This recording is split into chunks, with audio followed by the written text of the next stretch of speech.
Isang magandang umaga po sa ating lahat. Narito na po ang weather update ngayong araw ng Wednesday, ikaunang araw ng Mayo ngayong taon ng 2024.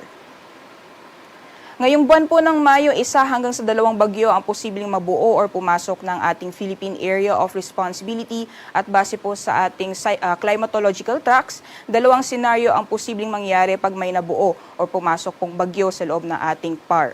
Sa unang senaryo po ay posible po itong lumapit ng ating kapuluan bago ito mag-recurve papalayo ng ating bansa.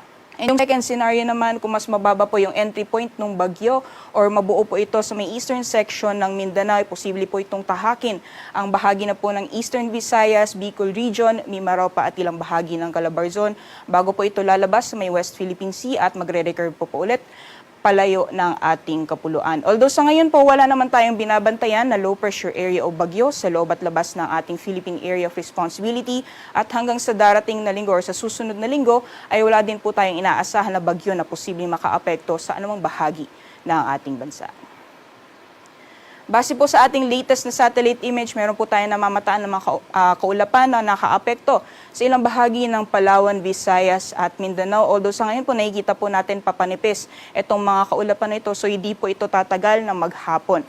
Most likely, yung maapektuhan lang po na itong Intertropical Convergence Zone or ITCZ ay yung southwestern portion ng Mindanao, samantalang mas mataas lamang po yung mga tsansa ng makakaranas po tayo ng mga isolated mga pag-ulan sa bahagi ng Palawan, Visayas at nalalabing bahagi ng Mindanao area. Samantalang kung makikita naman po natin dito sa Luzon, wala po tayong namamataan na makaulapan na magdudulot ng maghapon ng mga pag-ulan. So patuloy pa rin po yung epekto ng easterlies or yung mainit na hangin na nanggagaling sa dagat Pasipiko, kaya asahan pa rin po natin yung mainit na panahon sa nalalabing bahagi ng ating bansa. So magiging lagay po ng panahon ngayong araw dito sa Luzon, gaya po na nakita sa satellite image, patuloy pa rin po yung mainit at maalinsangang panahon, liban na lamang yung mga tsansa na mga panandaliang buhos ng ulan. At asahan pa rin po natin yung matataas na mga maximum temperatures, lalong-lalo na dito sa Tugigaraw, na posibleng umabot ng 38 degrees Celsius maximum temperatures at 37 degrees Celsius naman ang maximum temperatures na mararanasan ngayong araw dito sa Metro Manila.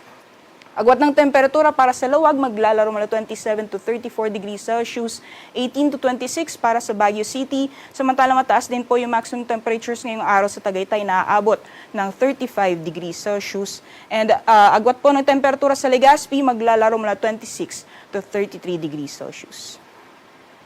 So magiging lagay naman po ng panahon sa nalalabing bahagi ng ating bansa, gaya po ng nabanggit natin kanina, yung Intertropical Convergence Zone ay most likely magpapaulan sa southwestern portion ng Mindanao. So dyan po sa Sultan Kudarat, Sarangani, pati na rin sa Basilan, Sulu at Tawi-Tawi, magpapatuloy pa rin po yung maghapon ng mga pag-ulan.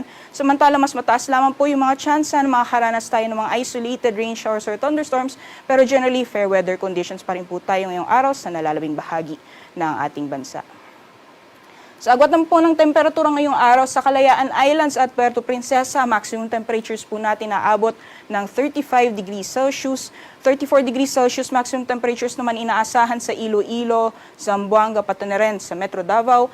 At para naman sa Tacloban, Cagayan de Oro at Cebu, maximum temperatures po natin naabot ng 33 degrees Celsius. Sa kalagayan po ng ating karagatan, wala pa rin po tayong gale warning sa ngayon, banayad hanggang sa katamtaman pa rin ang mga pag-alon na mararanasan sa ating mga karagatan, kaya malaya pa rin po makakapalaot yung ating mga kababayan na may mga maliit na sasakyang pandagat.